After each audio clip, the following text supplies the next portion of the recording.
Hi everyone, welcome to the YouTube channel of Titans. मेरा नाम अहमद है और मैं एक लाइफ साइंस इंजीनियर हूँ। आप सबके बैंक अकाउंट ज़रूर होंगे। आपने जब वो बैंक अकाउंट क्रिएट किया तो सबसे पहले आपने फॉर्म भरा। फॉर्म भरने के बाद आपने वहाँ पे पैसे डिपॉजिट किए और पैसे डिपॉजिट करने के बाद बैंक आपको एक एटीएम कार्ड देता है पैसे विड्रॉ करने के लिए। आप उतना ही पैसा अपने बैंक से विड्रॉ कर सकते हो जितना आपने डिपॉजिट किया, उससे ज़्यादा आप विड्रॉ नहीं कर सकते। ये सब तो आपको पता है। ये सब बातें मैं आपसे क्यों कर रहा हूँ? मैं ये सब बातें इसलिए कर रहा हूँ क्योंकि आज जिस बैंक अकाउंट के बारे में मैं आपसे बात करने वाला हूँ उसको इमोशनल बैंक अकाउंट कहते हैं। इमोशनल बैंक अकाउंट कहाँ क्रिएट किया जाता है? लोगों के दिलों में। जितना ज़्यादा आप इमोशनल बैंक अकाउंट लोगों के दिलों में क्रिएट करोगे उतना ज़्यादा आप विड्रॉ कर सकते हो वक्त आने पर। इमोशनल बैंक अकाउंट क्रिएट करना क्यों ज़रूरी है? क्योंकि हम सब एक सोशल ह्यूमन बींग्स है। हमें कम्युनिकेट करना पड़ता है लोगों के साथ में। हमें लोगों की केयर की ज़रूरत है। हम चाहते हैं कि लोग हमारी केयर करें, लोग हमारा ध्यान दें, लोग हमसे पूछें, हम लोगों को पूछें। इसलिए हमें इमोशनल बैंक अकाउंट क्रिएट करना ज़रूरी होता है। कौन सी करेंसी यूज़ करनी पड़ती है इमोशनल बैंक अकाउंट क्रिएट करने के लिए? उस करेंसी को कहते हैं care, affection, love, feelings, taking care of the other person. ये सारी करेंसीज जब आप डिपॉजिट करते हो इंसान के दिलों में, वो एक रिजर्व क्रिएट करती है और उस रिजर्व के बेसिस पे हम एक ट्रस्ट बिल्ड करते हैं रिलेशनशिप में। किसी भी रिलेशनशिप में ट्रस्ट अगर बिल्डअप करना है तो ये करेंसी को आप लोगों के दिलों में डिपॉजिट करना शुरू कर दीजिए। जितना आप डिपॉजिट करोगे उतना ट्रस्ट बिल्डअप होगा, उतना रिलेशनशिप पक्का होगा। बहुत जगह ये देखा गया है कि रिलेशनशिप वीक हो रहा है। रिलेशनशिप इसलिए वीक हो रहा है क्योंकि जो रिजर्व है ट्रस्ट का, केयर का, इमोशंस का, फीलिंग का, वो धीरे धीरे कम हो रहा है और इसीलिए रिलेशनशिप वीक होता है। अच्छे खासे मैरिजेस कई साल के बाद डिवोर्स पे आ जाते हैं। क्यों? क्योंकि यही चीज़ हो रही है।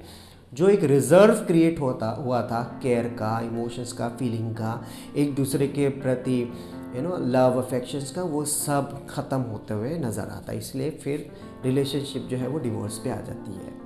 कहते हैं 6 ऐसे प्रिंसिपल्स हैं जिसको आपको यूज़ करना चाहिए किसी के दिल में इमोशनल बैंक अकाउंट क्रिएट करने के लिए। वो प्रिंसिपल्स हैं, number 1, understanding the other person. सामने वाले को समझिए कि वो कैसा है, उसकी पूरी प्रोफाइलिंग करिए, उसको समझिए कि उसकी लाइकिंग्स क्या है, उसको डिसलाइकिंग क्या है, उसको कौन सी चीज़ें अच्छी लगती, कौन सी चीज़ें उसको पसंद है नहीं है, वो क्या खाता है, क्या पहनता है, उसको वेजिटेरियन पसंद है, उसको नॉन वेजिटेरियन पसंद है, वो सुबह उठना पसंद करता है। उसकी पूरी प्रोफाइलिंग करिए। प्रोफाइलिंग करने से ये होगा कि आपको समझ में आ जाएगा कि आपकी कितनी चीज़ें उनके साथ मैच करती हैं और कितनी चीज़ें मैच नहीं करती हैं।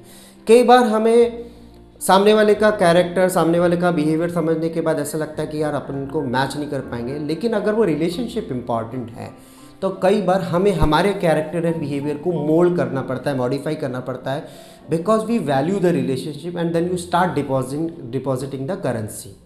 तो सबसे पहला प्रिंसिपल आपको याद रखना है कि आपको अंडरस्टैंड करना है सामने वाले के बिहेवियर को, कैरेक्टर को, उसकी फीलिंग्स को, उसके इमोशंस को, उसकी लाइक्स को, उसके डिसलाइक्स को। Principle number 2, taking care of small things. छोटी छोटी बातों का ध्यान रखना है। उसको पानी की तो ज़रूरत नहीं है, उसको मेडिसिन की तो ज़रूरत नहीं है, उसको पैसों की तो ज़रूरत नहीं है, उसको मेरी ज़रूरत तो नहीं है। अगर आप छोटी छोटी चीज़ों को फोरकास्ट करके चलेंगे तो आपको ये नज़र आएगा कि जो इमोशनल बैंक अकाउंट है वो आपका मजबूत हो रहा है और वो क्रिएट हो जा रहा है। तो प्रिंसिपल नंबर 2 बोलता है कि taking care of small thing. Principle number 3, committed to commitments. अगर आपने एक रिलेशनशिप में कोई कमिटमेंट किया है तो आपको वो कमिटमेंट को पूरा करना बहुत ज़रूरी है। वो कमिटमेंट को पूरा करने से क्या होगा? 2 चीज़ होगी। एक, जो आपने कमिटमेंट किया है खुद को, सबसे पहले कोई भी चीज़ ना दो बार क्रिएट होती, एक अंदर और दूसरी बाहर। तो आपने एक कमिटमेंट किया कि लेट से आप 4 बजे पहुंच जाओगे। अगर आपने वो कमिटमेंट पूरा कर दिया तो जो सामने वाला है वो आप पे ट्रस्ट करना शुरू करता है। और उससे अच्छी चीज़ क्या होती है कि आप आपके ऊपर ट्रस्ट करना शुरू करते हो। आपका self belief, self worth, self value, self esteem develop होना शुरू हो जाता है और आपकी इमेज सामने वाले की नज़रों में डेवलप होती है। तो प्रिंसिपल नंबर 3 बोलता है कमिटेड टू कमिटमेंट्स। जो भी आपने कमिट किया है, और हाँ, कमिट उतना ही करो जितना फुलफिल कर पाओ। ओवर कमिट या अंडर कमिट नहीं करना। 3 चीज़ें हैं इसमें, over commit, commit, under commit. तो आपको सेकंड वाले पे रहना है। आपको मिडिल वाले पे रहना, मतलब आपको सिर्फ उतना ही कमिट करना जितना आप पूरा कर सकते हो। Principle number 4, showing integrity. देखिए एक चीज़ होती है ऑनेस्टी। ऑनेस्टी मतलब आप बोल रहे हो कि आप ऑनेस्ट हो, आप सिंसियर हो इस रिलेशनशिप में, आप ट्रस्टवर्दी हो and so on and so fourth.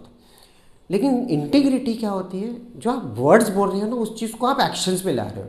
If you are honest you have to put it in action, if you are sincere you have to put it in action, if you have an integrity with the relationship, all these things will come into picture when you show it with your action।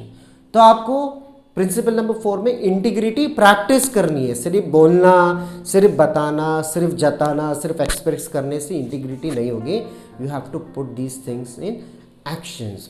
Principal number 5, clarity of expectations. कोई भी relationship में एक चीज़ ज़रूर देखा गया है कि we assume that the other person will assume. हम ये समझते हैं कि सामने वाला समझ जाएगा, ऐसा नहीं होता है।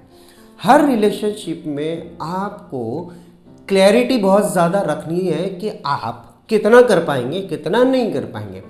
फॉर एग्जांपल आपका एक बहुत बेस्ट फ्रेंड है और उसको स्टेशन छोड़ना है और वही एज्यूम कर रहा है कि आप उसको पूरी तरीके से स्टेशन में छोड़ के आओगे, और आप ये एज्यूम कर रहे हो कि ये मुझे नहीं बोलेगा क्योंकि उसको पता है कि शायद उस दिन मैं उस काम में बिजी रहूँगा। ये दोनों एज्यूम कर रहे हैं।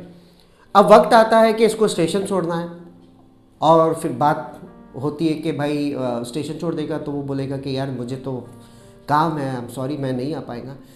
ये चीज़ अगर पहले से क्लियरली पता होती तो रिलेशनशिप में फिर फ्रिक्शन नहीं आते, ट्रिगर्स नहीं होते नेगेटिविटी के। तो किसी भी रिलेशनशिप में, चाहे आप मैरिड हो, आपका दोस्त हो, व्हाटएवर, आपको ना एक्सपेक्टेशंस बहुत क्लियरली डिफाइन रखना है कि भाई मैं आपको चौक तो छोड़ दूंगा, भाई मैं इतना कर पाऊंगा, इससे ज़्यादा नहीं कर पाऊंगा, ये मेरी लिमिटेशंस है, ये लिमिटेशंस के बाहर में जा नहीं सकता, मैं इतना खर्चा कर सकता हूँ, मैं इतना टाइम दे सकता हूँ, मैं इतना वक्त आपके साथ रह सकता हूँ, मैं यहाँ तक आपका साथ दे सकता हूँ, उसके बाद मेरे लिए मुश्किल हो जाएगा। ये एक्सपेक्टेशंस बहुत बहुत बहुत क्लियरली डिफाइन होना चाहिए कोई भी रिलेशनशिप में। And principle number 6 is apologise sincerely. अगर आपसे कोई मिस्टेक हो जाती है एक रिलेशनशिप में तो ऑनेस्टली सिंसियरली आपको अपोलोजाइज करना है with deep conviction and commitment के नेक्स्ट टाइम ये मिस्टेक आपसे नहीं होगा।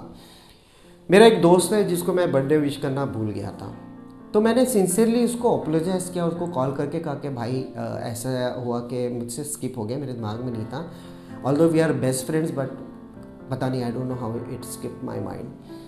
तो ये जो सिंसियर अपोलॉजी जो मैंने की तो उससे ये हुआ कि मेरे दोस्त ने मेरी बात समझी और उसको लगा कि मैं फ़ेक नहीं कर रहा हूँ। फेक मतलब मैं ये बोल सकता था कि मैं ट्रैवल कर रहा था, मैं बीमार था, या मेरा फ़ोन ख़राब हो गया था, ये सब फेक नज़र आता है। और सामने वाला अगर ट्रू रिलेशनशिप में रहना तो सेंस कर लेता है कि यार ये गड़बड़ बात है, ये झूठ बोल रहा है, ये छुपा रहा है कुछ चीज़। तो ऑनेस्टली सिंसियरली बता दीजिए कि ऐसा हो गया था, अपोलोजाइज़ करिए उस चीज़ के लिए। हाँ, अपोलोजाइज़ का मतलब ये कि आप वो चीज़ वापस रिपीट नहीं करने वाले हो, वो चीज़ आपसे वापस गलती से भी वो रिपीट नहीं होगी, इसको अपोलॉजी कहेंगे, सिंसियर अपोलॉजी। तो ये 6 प्रिंसिपल्स आप यूज़ करिए, इसको आप फॉर्म भर के 6 टिक मार्क्स होते हैं ना, ये 6 टिक मार्क्स आप करिए और फिर आप इसको डिपॉजिट करिए तो आप देखेंगे कि आपका अकाउंट क्रिएट हो जाएगा सामने वाले के दिल में। जितना ज़्यादा आप अकाउंट क्रिएट करेंगे लोगों के दिलों में, उतना विड्रॉ कर सकते हैं।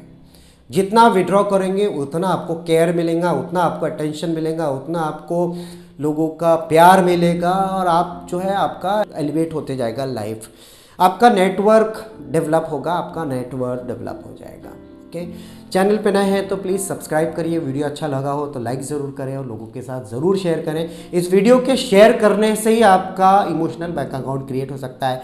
लोगों को लगेगा कि देखो इन्होंने कितनी अच्छी चीज़ शेयर करके हमारा ध्यान रखा। तो जितना शेयर करोगे उतना लोगों को समझ में आएगा कि देखो ये अकाउंट क्रिएट करना ज़रूरी है। Thank you so much for watching, all the very best.